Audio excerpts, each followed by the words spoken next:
సభాధ్యక్షులు తెలంగాణ ప్రభుత్వ BC corporation chairman ఈ కార్యక్రమ సమన్వయ కమిటీ చైర్మన్ నూతి శ్రీకాంత్ గారికి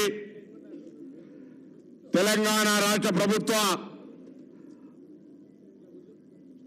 ప్రభుత్వ కార్యదర్శి విద్యాశాఖ బలైన వర్గాల శాఖ దాంతోపాటు గవర్నర్ గారి ప్రత్యేక కార్యదర్శిగా ఉన్నటువంటి గౌరవనీయులు మన జాతి బిడ్డ బుర్రా వెంకటేశ్వర్లు గారికి మాజీ శాసనసభ్యులు సత్యనారాయణ గౌడ్ గారికి వేదిక మీద ఉన్నటువంటి అందరు మరి 50 మంది పేర్లు చెప్పాలంటే ఇబ్బంది అవుతుంది కాబట్టి అందరూ కూడా సభకు నమస్కారం అని చెప్పి నాకు కూడా చెప్పినా కదా సభకు నమస్కారం అని సభకు నమస్కారం తెలియజేస్తూ మీ అందరికీ కూడా ఈ కార్యక్రమంలో పాల్పంచుకున్న మీ అందరికీ 2 చేతులు జోడించి నమస్కారం చెప్పి మీ అందరికీ నమస్కారం తెలియజేస్తా ఉన్నా. సర్దార్ సర్వాయి పాపన్న అంటే ఆనాడు గోల్కొండ కోటను కొట్టినటువంటి పులి బిడ్డ, అటువంటి బిడ్డ 374వ జయంతి వేడుకలు ఈరోజు ఇక్కడ జరుపుకుంటున్నాం. ఇందులో పాల్గొన్న వాళ్ళందరూ కూడా ఒకటే మాట, ఎవడు కూడా 150 ఏళ్ళు బతికేది లేదు. చరిత్రలో చనిపోయిన 400 ఏళ్ల తర్వాత కూడా ఈ విధంగా జ్ఞాపకం చేసుకునే విధంగా మీ జీవితాన్ని మలుచుకోండి అనే సందర్భంగా ఈ జయంతి రోజు ఒక లక్ష్యాన్ని నిర్దేశించుకొని ముందుకు పొమ్మని కోరుతా ఉన్నా. ఈరోజు ఈ సందర్భంగా సర్దార్ సర్వాయి పాపన్నకు ఈరోజు మీకున్నటువంటి సౌకర్యాలు, అవకాశాలు, మార్గదర్శకులు లేరు. కానీ ఆనాడే ఒక ఆలోచనతోటి సామాజిక దృక్పథతోటి సామాజిక ఆలోచనతోటి సమాజంలో ఉన్న 4 నాలాంటి వెనుకబడ్డ వాళ్ళని కలుపుకొని రాజ్యాధికారం వైపు పోవాలనే లక్ష్యంతో ముందుకు సాగినాడు. కాబట్టి ఈ చరిత్రలో నిలిచిపోయినాడు. ఇటువంటి జయంతి వర్ధంతి వేడుకలు లేదా విగ్రహాలు అటువంటి మహానీయులందరినీ కూడా జ్ఞాపకం చేసుకోవడానికి ఉపయోగపడతాయి. ఈ రోజు మనం వచ్చినమా, రవీంద్రాబాద్కి మీటింగ్ అటెండ్ అయినమా, దాని తర్వాత బయటకు ఒకనే మర్చిపోయినామా అనుకుంటే బరాబర్గా చరిత్రహీనులేమవుతాం. దయచేసి ఆలోచన చేయండి. సర్వాయి పాపన చరిత్రలో ఏ విధంగా అయితే తన జీవితాశయమైన రాజ్యాధికారం వైపు అనేక రకాలుగా పోరాడి ఆనాడు సమాజంలో ఉన్నటువంటి బడుగు బలహీన వర్గాలను ఐక్యంగా చేసుకొని ముందుకు పోయిండో, ఇవాళ మీరు మీ గ్రామాల్లో రాబోయే రాజకీయ స్థానిక సంస్థల ఎన్నికల్లో అన్ని వర్గాలను కలుపుకొని విజయకేతనం ఎగిరేసే దిశగా ఒక స్ఫూర్తిదాయకంగా ఈ సభ ఉండాలని కోరుకుంటా ఉన్నా. వేదిక మీద ఉన్న వాళ్ళు అనేక రకాలుగా అనేక అంశాలను కోరినారు.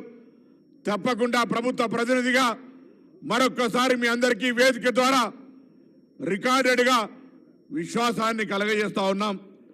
తప్పకుండా ఈ ప్రభుత్వం రేవంత్ రెడ్డి గారి నాయకత్వంలోనే ఈ ప్రభుత్వం 100%గా ట్యాంక్ బండి మీద సర్వాయి పాపన్న విగ్రహం ఏర్పాటు చేస్తుంది అనే మాట మనం చేస్తా ఉన్నాం.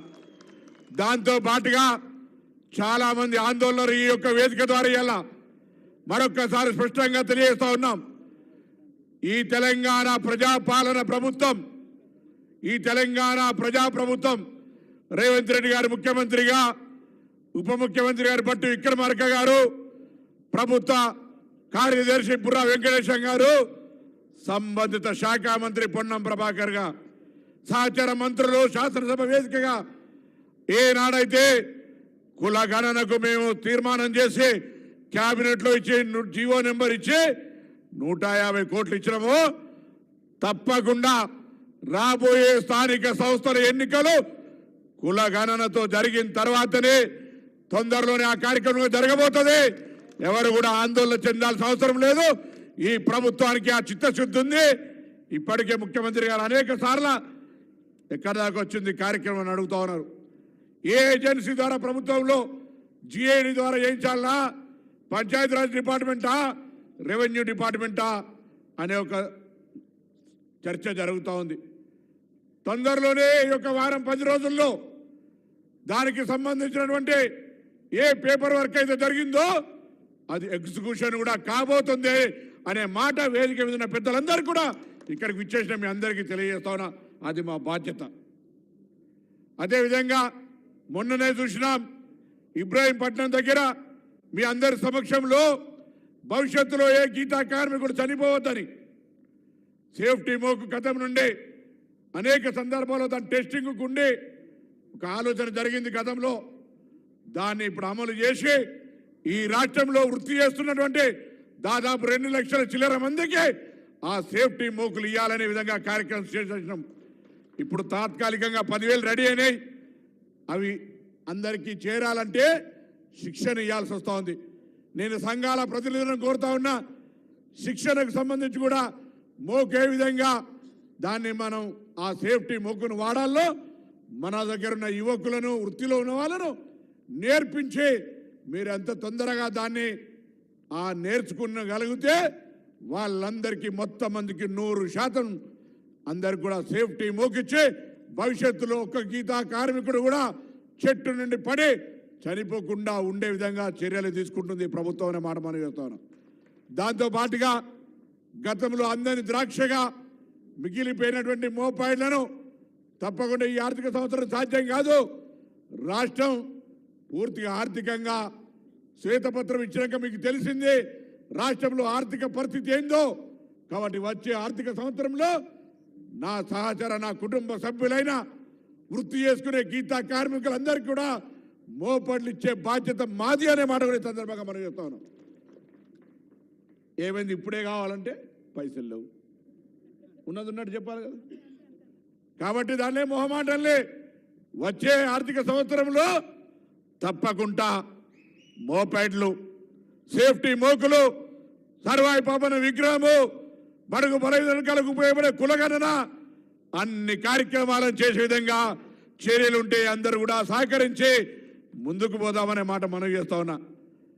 అదేవిధంగా నేను ఇంతకుముందు చెప్పినట్టుగా సర్వాయి పాపన్న ఆలోచన జాజుల శ్రీనివాస్ గారు లేకపోతే మిగతా పెద్దలు అనేక కార్యక్రమాల లోపల బలహీన వర్గాల ఐక్యతకు సంబంధించో, బలహీన వర్గాలకు రాజ్యాధికారం రావాలను, బలహీన వర్గాలకు సంబంధించిన ఆలోచనతో వేదిక మీద ఉన్నోళ్ళు కావచ్చు, ముందున్న వాళ్ళు అందరికీ ఆకాంక్ష ఉంది. కార్యరూపం దాల్చాలంటే మనకున్నటువంటి ఈగోస్ అన్ని పక్కన పెట్టాలి. మనకున్నబడేటువంటి ఆలోచన ఆనాడు సర్వాయి పాపన్న ఏ విధంగానైతే తను ఒక్కరినే జయించలేను, పక్కన అన్ని బలహీన వర్గాల కులాలు నాతో కలిసి రావాలని ఏ విధంగానైతే తీసుకుపోయిండో ఆ ఫార్ములా, ఆ ఫిలాసఫీ, ఆ విధానాన్ని మీరు మీ గ్రామాల్లో మీ వార్డుల్లో అవలంబించండి. అధికారం వాళ్ళదైనా మనదైనా అంతా మన వర్గానికి సంబంధించిన ఒక బడుగులకే అప్పుడే సర్వాయి పాపన్న ఆశయం నెరవేరినట్టు. అది కాక పొద్దున్న లేస్తే ఆ యొక్క బాయిల కప్పలేక ఒక్కొని కోడు కిందికి ఇంకొకొని ఉంటే ఏం గిక్కనే ఎక్కడ దక్కనే గొంగలేసినట్టే. అందుకే దయచేసి మళ్ళీ ఒక్కసారి కోరుతా ఉన్న ఈ వేదిక ద్వారా ఏ గోల్కొండ కోట జయించడానికి సర్వాయి పాపన్న అందరినీ సామాజికంగా కలుపుకొని ఒక ఐక్యంగా ముందుకెళ్ళిండో ఇవాళ కూడా అటువంటి స్ఫూర్తి తీసుకున్న నాడు తప్పకుండా భవిష్యత్తులో మనకు సంబంధించిన అనేక మంది వర్గాలకు న్యాయం జరుగుద్ది. ఆ దిశలో పోవాలంటే సర్వాయి పాపన్న ఒక్కడే స్ఫూర్తిదాయకం. ఆయన చరిత్ర మనకు మార్గదర్శకత్వం. ఇంతకుముందు రమణన్న చెప్పినట్టుగా ఆయనను మార్గదర్శకత్వం తీసుకొని పోరాటం చేయకపోతే ఏమీ జరిగేది లేదనే మాట మనం చేస్తున్నాం. మా మిత్రుడు సిరిసిల్ల రాజయ్య మాజీ ఎంపీ గారు ఒక కవిత చెప్తాడు, చాలాసార్లు ఒక కథ చెప్తాడు. వెనకటికి 40 ఏళ్ల కింద 50 ఏళ్ల కింద మనం అప్పుడు ఎక్కువ అందుబాటులో లేదు. టర్కీ వాళ్ళ బూర్తువాల్ అంటాం. బూర్తువాల బయటి దేశానికి పోతే ఎవడో కానుక ఇచ్చిండట బూర్తువాల ఇంటికి. ఆయన బూర్తువాల ఇంటికి తీసుకుపోయి వాళ్ళ అవ్వకు చూపెడితే ఆయన బిడ్డ ఇది మనం వాడగలుగుతామరా బిడ్డ, ఈ బూర్తువాల ఇవాళ పెద్ద ఆయన వచ్చినప్పుడు ఇద్దాం దాచిపెట్టాను అల్మార్లో పెట్టిండట. ఏడాదాయ్ 2 ఏళ్ళాయ్ 3 ఏళ్ళాయ్ 4 ఏళ్ళాయ్ వాడు పెద్దోడు రాలే, బూర్తువాల తీయలే.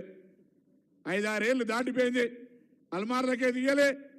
తీసి చూసేవారికి ఏమైంది, ఏమవుతుందే బూర్తువాల వాడకపోతే దాచిపెడుతుంది.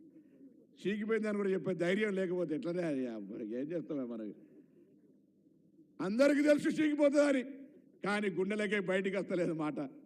ఏమైంది ట్రవల్, ఏమైంది ఇప్పుడు కూడా చెప్తలేరా ఇంత అన్నంగా కూడా? అన్ని పోయినా మళ్ళీ ఆడికి పోయినావు, పైసలు లేవని చెప్పినా కూడా మళ్ళీ మీ డిమాండ్. మనం ఏం రెడీ ఉంది, ఏం రెడీ ఉంది? 1,75,000 కోట్ల శాంక్షన్ ఇచ్చిరన్నా, నీకేం చెప్పాలి? లైవ్ ఉంటే పర్లేదు, ఏమో మనం తప్పేం లేదు. ఆ టవల్ చీకిపోయింది, ఓవనికి పనికి రాకుండా పోయింది. అందుకే మన జీవితాలను కూడా వాడినా చినిగిపోతుంది, వాడకపోయినా చినిగిపోతుంది. కాబట్టి దయచేసి ఒళ్ళును భద్రంగా దాచిపెట్టుకుంటే ఏదో జరుగుతుంది అనుకోకండి. సంఘం కొరకు, సమాజం కొరకు, మన వాళ్ళ కొరకు, పక్కన కొరకు సహాయం చేయడానికి పనిచేయమని మీ అందరికీ హృదయపూర్వకంగా దండ పెట్టి కోరుతా ఉన్నా. ఇది కూడా రుచించాలి, ఏం చేస్తాం, పర్వాలే, నా బాధ్యత నేను నిర్వహించాలి. మా అన్న బాలరాజుని చెప్తా ఉన్నాడు, గౌడ ఆత్మగౌరవ భవనం ప్రిన్సిపల్ సెక్రటరీ వారే, మంత్రి నేనే. నేను ఇంతకుముందే చెప్పిన గల్లాల పైసలు లేవు, ఉన్నాయి. మిగతా కార్యక్రమాలు ఏదైతే ఎన్నికల్లో మేము చెప్పినామో వాటి కార్యక్రమాలు నిర్వహిస్తున్నాం. మనతో పాటుగా 50 కులాలకు అన్నిటికీ కూడా సంఘాలకు జాగాలు ఇచ్చిండ్రు, భవనాలకు జీవోలు ఇచ్చిండ్రు, కానీ ఒక్క రూపాయి కేటాయింపు జరగలే. అట్లా 1,75,000 కోట్లు జరిగినాయి. నేను ఎవరిని విమర్శిస్తలే, కానీ పద్ధతి ప్రకారంగా వాటన్నిటికీ సంబంధించి నేను ఎవరిని కించపరచలే. ఒకరు జాగిచ్చారు, పైసలు రేపు వస్తాయి, కడతాం. ఇంకొక ఆయన 4 అంతులు ఇస్తారు. అట్లా ఎప్పుడు కూడా పాత వాళ్ళను స్మరించుకుంటూ కొత్త వాళ్ళను బాధ్యత నిర్వహిస్తే వచ్చే తరానికి మార్గదర్శకత్వం అవుతుంది. నేను పాత వాళ్ళని విమర్శిస్తలే. వాళ్ళందరూ కూడా ఇలా ధర్మభిక్షం కాల్చి మొదలుపెట్టుకుంటే దేశిని మల్లయ్య గారు కావచ్చు, అనేక మంది గౌడ ప్రజాప్రతినిధులు, నాకంటే ముందు మా జిల్లాల సత్యనారాయణ గౌడ్ గారు, బి రాములు గారు, దేశిని చిన్న మల్లయ్య గారు, రాజేశం గౌడ్ గారు ఒక గౌడ హాస్టల్ కట్టిరు. నేను పార్లమెంట్ మెంబర్ అయినా దాని జాగాల చాలా పెద్దగా హైదరాబాద్తో పోటీ పడే విధంగా గౌడ హాస్టల్ కట్టిన వాళ్ళని ఎన్నడూ మర్చిపోలే. అట్లనే పాత తరాన్ని మరవకుండా ఈ తరం ఏం చేస్తుందో భవిష్యత్ తరం చూస్తూ ఉంది. మనం ఎట్లయితే పాత తరంలో ఉన్న వాళ్ళను జ్ఞాపకం చేసుకుంటున్నామో భవిష్యత్ తరం మనం జ్ఞాపకం చేసుకోవాలంటే టర్కీ టవల్ లెక్క చీకిపోకండి, ఉపయోగపడి నలుగురికి సహాయపడండి అని సందర్భంగా కోరుతూ, అందుకు మనకు మార్గదర్శి సర్వాయి పాపన్న, ఆ సర్వాయి పాపన్న స్ఫూర్తిగా ముందుకు పోదామనే మాట మనం చేస్తూ, ఇలా నా నియోజకవర్గం ఎల్లమ్మ గుడి కట్టింది సర్వాయి పాపన్నే, ఎల్లమ్మ చెరువు ఉదవిచ్చింది సర్వాయి పాపన్ని. ఇలా సర్వాయిపేట కొడ్డలున్నాయి, గుట్టాలున్నాయి. నేను ప్రభుత్వాన్ని అడగగానే 4,70,00,000 రూపాయల జీవో ఇచ్చారు. ఇవాళ ఇది మొదటి దశ. భవిష్యత్తులో మీరంతా సర్వాయిపేటకు రావాలని ఈ వేదిక ద్వారా మిమ్మల్ని అందరూ విజ్ఞప్తి చేస్తా ఉన్నా. పనులు ప్రారంభం రోజు మొదటి దశ పనులు అయినాక మీ అందరి యొక్క ఆ సర్వాయిపేట పర్యటన తర్వాత దాని అద్భుతమైనటువంటి ఒక టూరిజం సర్వాయిపేట కోటను చారిత్రాత్మకంగా తీర్చిదిద్దే విధంగా చర్యలు తీసుకుంటా మీ బిడ్డను అనే మాటని సందర్భంగా మనవేస్తూ, మరొక్కసారి ఈ కార్యక్రమానికి ప్రభుత్వ పరంగా అన్ని రకాల సహకారం అందించి భవిష్యత్తులో ఇంకా ఉన్నతంగా సర్వాయి పాపన్న వేడుకలు జరపాలని ఈ ప్రభుత్వం ఆకాంక్ష.